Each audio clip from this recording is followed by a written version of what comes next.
مسلم شریف میں ابو ہریرہ رضی اللہ عنہ سے روایت ہے کہ الصلوات الخمس والجمعۃ الی الجمعۃ ورمضان الی رمضان مکفرات ما بینہن اذا اجتنبت الکبائر. اگر کبائر سے بچا جائے تو جمعے سے جمعہ 5 نمازیں اور ایک رمضان سے دوسرے رمضان تک کے جتنے گناہ ہوتے ہیں وہ سارے کے سارے اللہ تعالیٰ معاف فرما دیتے ہیں. چنانچہ کنز العمال میں لکھا ہے کہ اذا سلمت الجمعۃ سلمت الایام. جمعہ اگر اچھے انداز سے کسی نے گزار لیا تو باقی دن بھی اس کے اچھے گزر جائیں گے. وَإِذَا سَلِمَ رَمَضَانُ سَلِمَتِ السَّنَةُ. اور جس نے رمضان اچھے انداز سے گزار دیا آنے والا پورا سال اس کا اچھا گزار دیا جائے گا. امام ربانی مجدد ثانی رحمۃ اللہ علیہ اپنے مکتوبات میں فرماتے ہیں کہ یہ رمضان کا مہینہ آنے والے سال کا ایک نمونہ ہوتا ہے. جس انداز سے بندہ گزارتا ہے اللہ تعالیٰ بقیہ سال انہی اعمال کی توفیق عطا فرما دیتا ہے. مثال کے طور پہ ایک نوجوان اگر چاہتا ہے کہ میں اپنی آنکھوں کا پرہیز کروں، غیر محرم سے اپنی آنکھوں کو بچاؤں، تو وہ رمضان میں اس کی مشق کر لے. اگر پورا رمضان غیر محرم سے نظر بچا لی بقیہ پورا سال اللہ اس کو توفیق عطا فرما دے گا. آپ پورا رمضان تہجد کی پابندی کر لیجئے، تلاوت کی، اعمال کی پابندی کر لیجئے، اور پھر دیکھیے بقیہ پورا سال وہ کام کس طرح آسان ہو جاتے ہیں. اللہ تعالیٰ توفیق دے دیتے ہیں اس بندے کو. اس لیے ہمارے اکابر رمضان کو بہت اہتمام کے ساتھ گزارتے تھے. بلکہ بخاری شریف کی روایت ہے کہ ایک صحابیہ حج پہ جانا چاہتی تھی، خاوند نے نہ کر دی. پوچھا بھی کیوں؟ اس نے کہا سواری نہیں ہے. اس نے کہا فلاں اونٹ تو ہے. اس نے کہا وہ میں نے صدقے کی نیت کر لی، اب وہ میرا نہیں، وہ اللہ کا ہے، اب میں تمہیں نہیں لے کے جا سکتا. خاموش ہو گئی. خاوند جب حج کر کے واپس آیا تو وہ عورت نبی الاسلام کی خدمت میں حاضر ہوئی. اے اللہ کے حبیب صلی اللہ علیہ وسلم، میرا بڑا جی چاہتا تھا میں حج کروں، مگر میرے خاوند نے کہا کہ سواری نہیں، اور میں نے صدقے کا اونٹ تھا بتایا تو اس نے کہا میں اس کو نہیں استعمال کر سکتا. تو نبی علیہ السلام نے پہلے تو خاوند کو سمجھایا کہ دیکھو یہ حج کا عمل بھی اللہ کے راستے میں جانے والا عمل تھا. تم اگر اس اونٹ پر اس کو یہ حج کروا دیتے تو اس میں کوئی حرج نہیں تھا، مگر ساتھ ہی یہ فرما دیا اس عورت کو کہ اچھا اب تم رمضان میں عمرہ کر لینا، اللہ تعالیٰ تمہیں میرے ساتھ حج کرنے کا ثواب عطا فرمائیں گے. یہ بخاری شریف کی روایت ہے. تو رمضان مبارک کو اللہ رب العزت نے ایسی فضیلت عطا فرمائی. چنانچہ کنز العمال میں ہے کہ اذا کان اول لیلۃ من شہر رمضان صفدت الشیاطین ومردت الجن. کہ جب رمضان کی پہلی رات آتی ہے تو شیاطین، سرکش جن، ان کو قید کر دیا جاتا ہے، باندھ دیا جاتا ہے. خبردار میرے پیارے حبیب صلی اللہ علیہ وسلم کے امتیوں کے روزوں کو تم خراب نہ کر سکو، تو شیاطین کو باندھ دیا جاتا ہے. وغلقت ابواب النار فلم یفتح منہا باب. جہنم کے سارے دروازے بند کر دیے جاتے ہیں، پورا رمضان بند رہتے ہیں. وفتحت ابواب الجنت فلم یغلق منہا باب. اور جنت کے سارے دروازے کھول دیے جاتے ہیں اور ان دروازوں کو پورا مہینہ بند نہیں کیا جاتا. سبحان اللہ. اللہ رب العزت اس مہینے میں جنت کی سیل لگاتے ہیں. وَيُنَادِي مُنَادٍ كُلَّ لَيْلَةٍ. اور ایک ندا دینے والا فرشتہ ہر رات یہ ندا دیتا ہے، یا باغی الخیر اقبل. اے نیکی کے متلاشی آگے بڑھ. ابتغاء سے ہے یہ لفظ باغی الخیر. وَيَا باغی الشر اقصر. برائی کے تلاش کرنے والے تھم جا، رک جا. وَلِلَّهِ عُتَقَاءً مِّنَ النَّارِ وَذَلِكَ كُلَّ لَيْلَةٍ. ہر رات میں اللہ تعالیٰ جہنم سے جہنمیوں کو بری فرما دیتے ہیں. اب یہاں طالب علم کے ذہن میں ایک سوال پیدا ہوتا ہے کہ رمضان مبارک میں شیاطین تو قید ہو گئے، پھر کیوں برائیاں ہوتی ہیں، غفلتیں ہوتی ہیں؟ تو علماء نے اس کے کئی جواب دیے. ایک جواب تو انہوں نے دیا بھی بڑے شیاطین تو قید ہو گئے، اب چھوٹے شتونگڑے بھی تو ہیں، اور ہم اتنے غافل کہ شتونگڑے ہی کام دکھا جاتے ہیں. دوسرا علماء نے یہ کہا کہ شیطان کی وجہ سے نفس کے اندر اتنی خباثت آ جاتی ہے کہ شیطان اگر باندھ بھی دیا جاتا ہے تو نفس اس کا کارندہ بنا رہتا ہے، وہ انسان کو گناہوں پر اکسائے رکھتا ہے. یا برے دوست ہوتے ہیں، یار بد، ان کی وجہ سے انسان رمضان میں بھی نیکی پر نہیں آتا. مگر اس کی خوبصورت مثال یہی ہے کہ جیسے لوہے کو بھٹی میں گرم کریں نا تو سرخ ہو جاتا ہے، پھر اس کے بعد اس کو بھٹی سے نکال لیں تو وہ 1 منٹ میں ٹھنڈا نہیں ہوتا، وہ گھنٹہ 2 گھنٹے گرم رہتا ہے۔ تو شیطان نے انسان کو گناہوں کی بھٹی میں اتنا گرما دیا ہوتا ہے کہ ان لوگوں کے لیے رمضان کا مہینہ آ بھی جاتا ہے تو وہ گرمی اسی طرح موجود رہتی ہے۔ نبی علیہ السلام نے ارشاد فرمایا من وافق موتہ عند القضاء رمضان دخل الجنہ، جس بندے کو رمضان المبارک کے اندر موت آ گئی اللہ تعالیٰ اس کو جنت کے اندر داخل فرما دیتے ہیں۔ سیدہ عائشہ صدیقہ رضی اللہ تعالیٰ عنہ فرماتی ہیں کہ کان رسول اللہ صلی اللہ علیہ وسلم یجتہد فی رمضان ما لا یجتہد فی غیرہ، مسلم شریف کی روایت ہے کہ رمضان المبارک میں نبی علیہ السلام عبادات میں اتنی محنت فرماتے تھے، مشقت اٹھاتے تھے کہ رمضان کے علاوہ کسی اور مہینے میں اس قدر محنت نہیں فرماتے تھے۔ اس سے معلوم ہوا کہ خاص اہتمام فرماتے تھے اس مہینے میں۔ ایک اور روایت ہے بہقی کی، سیدہ عائشہ صدیقہ عنہا فرماتی ہیں کہ کان رسول اللہ صلی اللہ علیہ وسلم اذا دخل رمضان، کہ جب رمضان کا مہینہ آتا تھا شد مئزرہ، نبی علیہ السلام اپنے تہبند کو کس کے باندھ لیتے تھے، ثم لم یأت فراشہ حتی ینسلخ، پھر پورا مہینہ گزرنے تک اپنے بستر پر واپس نہیں آیا کرتے تھے۔ اللہ اکبر کبیرہ، اس لیے کہ وہ رمضان کی برکات سے واقف تھے، جانتے تھے۔ بہقی کی شریف کی ایک اور روایت ہے کان اذا دخل رمضان تغیر لونہ، کہ جب رمضان کا مہینہ آتا تھا نبی علیہ السلام کے چہرے کا رنگ بدل جاتا تھا۔ اللہ اکبر کبیرہ، وکثرت صلاتہ، اور نبی علیہ السلام نماز نفل کثرت کے ساتھ پڑھتے تھے، وابتہل فی الدعاء واشفق لونہ، اور اپنی دعا میں اتنے اللہ کے سامنے عاجزی کرتے تھے کہ آپ صلی اللہ علیہ وسلم کا چہرہ انور سرخ ہو جایا کرتا تھا۔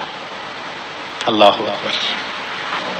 چنانچہ ایک حدیث مبارکہ میں ہے، سلمان فارسی رضی اللہ عنہ اس کی روایت فرماتے ہیں کہ خطبنا رسول اللہ صلی اللہ علیہ وسلم فی آخر یوم من شعبان فقال، نبی علیہ السلام نے فرمایا یا ایھا الناس قد اظلکم شہر عظیم مبارک، اے لوگو تمہارے اوپر ایک بڑا مہینہ برکت والا آ گیا ہے، شہر فیہ لیلۃ خیر من الف شہر، ایسا مہینہ کہ جس میں ایک رات ہے جو 1000 مہینوں کی عبادت سے بھی زیادہ افضل ہے۔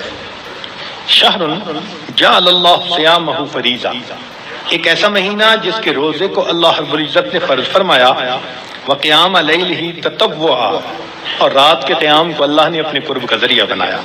من تقرب فیہ بخصلۃ من الخیر کان کمن ادی فریضۃ فیما سواہ، جس کے رمضان میں نفل عمل کیا ایسے اجر ملے گا جیسے رمضان کے علاوہ اس نے کسی فرض کے اوپر عمل کیا تھا۔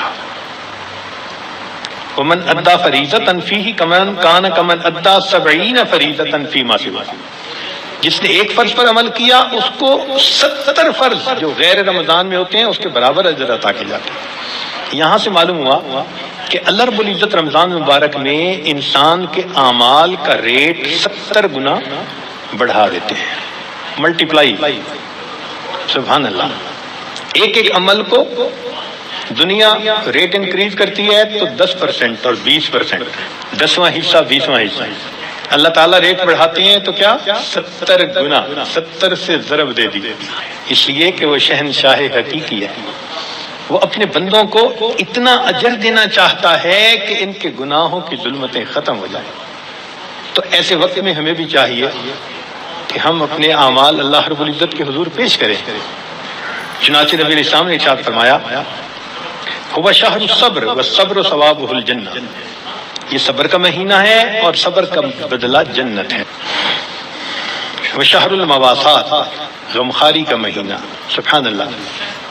چنانچہ اسی حدیث میں آگے نبی علیہ السلام نے ارشاد فرمایا کہ اولہ رحمت، اس مہینے کے پہلے 10 دن رحمت، وَأَوْسَطُهُ مَغْفِرَةٌ، درمیان کے 10 دن مغفرت کے، وَآخِرُهُ عِتْقٌ مِّنَ النَّارِ، اور آخری 10 دن آگ سے آزادی کے۔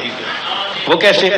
علماء نے اس کی بہترین تفسیر یوں کی کہ کچھ وہ لوگ ہوتے ہیں کہ جو پہلے سے ہی نیکوکاری کی زندگی گزارنے والے ہوتے ہیں، گناہوں سے بچتے ہیں، تقوی طہارت کی زندگی گزارتے ہیں، تو ان کے لیے تو رمضان رحمت کی خوشخبری بن کے آتا ہے، تو پہلے 10 دن میں ہی ان کے درجے بلند ہو جاتے ہیں۔ اور کچھ ایسے بھی ہوتے ہیں کبھی نیکی کر لی کبھی خطا کر بیٹھے، تو ایسے لوگ جب رمضان کے پہلے 10 دن گزار لیتے ہیں تو اس میں ان کے جو گناہوں کی ظلمت ہوتی ہے اس کو اللہ تعالیٰ ختم کر دیتے ہیں۔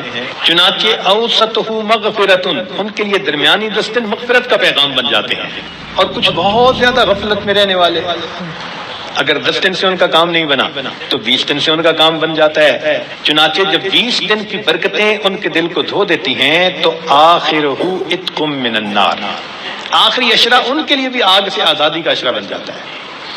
معلوم ہوا کہ اس مہینے میں تھوڑا غافل ہو یا زیادہ غافل، ہر بندے کی مغفرت کا اللہ تعالیٰ انتظام فرماتے ہیں۔ ہاں بندے کو کوشش کرنی چاہیے، اگر کوئی آدمی خود ہی بے توجہ بن کر زندگی گزارے اور رمضان کا احترام ہی نہ کرے تو وہ تو پھر اپنا قصور ہے نا، ورنہ یہ اس کو احساس ہو گیا کہ مجھے رمضان مبارک کے اس مہینے میں اللہ کا قرب حاصل کرنا ہے، اس مہینے کی برکتیں اتنی ہیں کہ ایک لمحے کی برکت انسان کو ولی بنانے کے لیے کافی ہے۔ امام ربانی مجدد ثانی رحمۃ اللہ فرماتے ہیں مکتوبات میں کہ اے کاش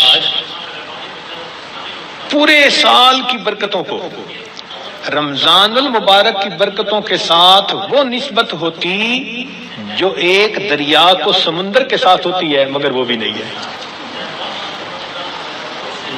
اس مہینے کی برکتیں اتنی زیادہ ہیں، اللہ اکبر کبیرہ۔ چنانچہ نبی الاسلام نے ارشاد فرمایا کہ وَاسْتَكْثِرُوا فِيهِ مِنْ 4 خصال، 4 اعمال اس مہینے میں زیادہ کرو۔ خصلتین تردون بہما ربکم وخصلتین لا غناء بکم عنہما، 2 عمل تو ایسے ہیں کہ جن سے تم اپنے رب کو راضی کرو، اور 2 عمل ایسے ہیں کہ تمہیں اس کے سوا چارہ ہی نہیں، مجبوری ہے تمہاری۔ اللتان تردون بہما ربکم، وہ 2 باتیں کہ جس ذریعے تم اپنے رب کو راضی کرو، فشہادت اللہ الہ الا اللہ وتستغفرونہ، یعنی کلمے کا ورد زیادہ کرنا، تحلیل زیادہ پڑھنا اور استغفار زیادہ پڑھنا۔ یہ 2 عمل اس مہینے میں خاص طور پر زیادہ کرنے کی ضرورت ہے، چونکہ اللہ کے پیارے حبیب صلی اللہ علیہ وسلم نے ارشاد فرمایا، لہذا اس بات کی اہمیت دل میں اچھی طرح بٹھانی چاہیے۔ تو لا الہ الا اللہ کی بھی کثرت کریں، کم از کم چند 100 مرتبہ دن میں پڑھ لیا کریں، اور ہمت والے تو 1000 دفعہ 2000۔ ایسے لوگ ہیں ہر دن میں رمضان کے 10,000 مرتبہ تحلیل پڑھتے ہیں۔ اس وقت ایسے لوگ ہیں رمضان المبارک کے ہر دن میں ایک قرآن مجید کی تلاوت مکمل کرتے ہیں۔ نوجوان ہیں، کما رہے ہیں، وقت تو ایک جیسا ہے ہمارا بھی اور ان کا بھی، لیکن انہوں نے یہ محسوس کر لیا کہ اس وقت میں ہم نے اللہ کو راضی کر کے ہٹنا ہے، ان کے لیے یہ سارے کام آسان۔ تو ہم چلو چند 100 دفعہ یا 1000 دفعہ ہی لا الہ الا اللہ کا ورد کر لیا کریں، اور اگر چلتے پھرتے عادت ڈال لیں تو سبحان اللہ کئی 1000 مرتبہ کرنا بھی آسان ہے۔ اور ہمارے اکابر سبحان اللہ، وہاں سینکڑوں اور ہزاروں کی بات نہیں ہوتی تھی، اور لاکھوں کی بھی بات نہیں ہوتی تھی، کروڑوں کی بھی بات نہیں ہوتی تھی، کروڑوں مرتبہ سے زیادہ دل کے اوپر لا الہ الا اللہ کی ضرب لگتی تھی، کروڑوں مرتبہ سے زیادہ۔ دل کے اوپر کتنا نور ہوتا ہوگا، اللہ اکبر کبیرہ۔ اور استغفار کی کثرت کریں۔ اور 2 چیزیں جس کی ہمیں ضرورت ہے، ایک اللہ رب العزت سے جنت مانگیں اور جہنم سے اللہ تعالیٰ سے پناہ مانگیں۔ تو اس مہینے میں یہ دعا مانگنی چاہیے، اللہم انی اسألک الجنہ واعوذ بک من النار، اے اللہ میں جنت کا سوال کرتا ہوں اور جہنم سے اللہ میں پناہ مانگتا ہوں۔ چنانچہ رمضان مبارک کا اکرام کیسے کیا جائے، اس کو بھی تھوڑا تفصیل سے بتا دیں۔ جو احترام کرنے والے ہیں وہ تو رمضان سے 2 مہینے پہلے سے ہی دعائیں مانگنی شروع کر دیتے ہیں، رمضان سے پہلے ہی گناہوں کو توبہ کر کے باطن کا غسل کر لیتے ہیں اور پھر رمضان خوب اچھے انداز سے گزارتے ہیں۔ لیکن اب آخری عشرہ رہ گیا، اس آخری عشرے میں ہم گناہوں سے اس طرح بچیں جیسے احرام کی حالت میں حاجی محرم گناہوں سے بچا کرتا ہے۔ جو لوگ حج پر گئے ہیں نا، عمرہ پر، ان کو اچھی طرح اندازہ ہے کہ جب احرام باندھ لیتا ہے تو بالکل کیفیت ہی اور ہو جاتی ہے، پھر جنایات سے بہت بچنے کی کوشش ہوتی ہے، ہر وقت یہ احساس رہتا ہے کہ میں محرم ہوں، احرام باندھا ہوا ہے، بالکل رمضان گزارتے ہوئے وہی کیفیت ہو، انا صائم، میں روزہ دار ہوں، رمضان کا مہینہ ہے، مجھے اس میں کوئی گناہ نہیں کرنا، چلتے پھرتے لا الہ الا اللہ کا ورد رکھیں اور کبھی کبھی پورا کلمہ بھی پڑھیں، لا الہ الا اللہ محمد رسول اللہ۔ جتنا ممکن ہو سکے قرآن مجید کی تلاوت کریں، حتیٰ کہ 2-3 منٹ بھی اگر خالی ہیں تو اس کو خالی نہ گزرنے دیں، قرآن پاک دیکھ کر پڑھ لیں، اور اگر قرآن پاک پاس نہیں یا وضو نہیں تو جو صورتیں یاد ہیں کم از کم وہی پڑھ لیں۔ حسب استطاعت رمضان مبارک میں صدقہ و خیرات زیادہ کریں۔ سیدہ عائشہ صدیقہ رضی اللہ عنہا فرماتی ہیں کہ نبی علیہ الصلوۃ والسلام رمضان مبارک میں اپنے دونوں ہاتھ صدقے کے لیے کھول دیا کرتے تھے، جیسے تیز ہوا چلتی ہے اس طرح نبی علیہ الصلوۃ والسلام صدقہ پانی، اللہ کے راہ پانی کی طرح پیسہ بہا دیتے تھے۔ تو صدقہ و خیرات زیادہ کرنا، وعظ و نصیحت کی محفل میں روز بیٹھیں، کہیں فجر کے بعد ہوتی ہے، کہیں تراویح کے بعد ہوتی ہے، اور آخری عشرے کا سنت اعتکاف اگر نصیب ہو تو سبحان اللہ۔ معتکف کی حالت ایسی ہی ہوتی ہے کہ جیسے کسی کو منانے کے لیے اس کے دروازے کی چوکھٹ کو پکڑ کے بیٹھ جائے، اگر تو در نہ کھولے گا تو میں بھی در نہ چھوڑوں گا، بس نیت کر لے کہ اے رب کریم آپ کو مجھے منا کے اٹھنا ہے۔ واقعی دیکھا ہم نے محبت میں ایسے ہوتا ہے، اگر کبھی کوئی محبوب ناراض ہو لوگ قدموں میں بیٹھ جاتے ہیں، بیٹے سے باپ خفا ہو آ کے قدموں میں بیٹھ جاتے ہیں، ابو جب تک آپ راضی نہیں ہوں گے میں قدموں میں سے نہیں اٹھوں گا۔ سبحان اللہ، یہی مومن کا حال ہونا چاہیے۔ اے کریم تیرے در پر آ کر بیٹھ گئے ہیں، اجازت ہو تو آ کر میں بھی شامل ان میں ہو جاؤں، سنا ہے کل تیرے در پر ہجوم عاشقاں ہوگا۔ عشق محبت والے 10 دن فارغ کرتے ہیں اللہ کے سامنے، دن رات عبادت میں گزارنے کی کوشش کرتے ہیں، اور دعاؤں میں پھر انسان خوب عاجزی اور زاری کرے۔ اس طرح رمضان مبارک کی قدردانی کیجیے۔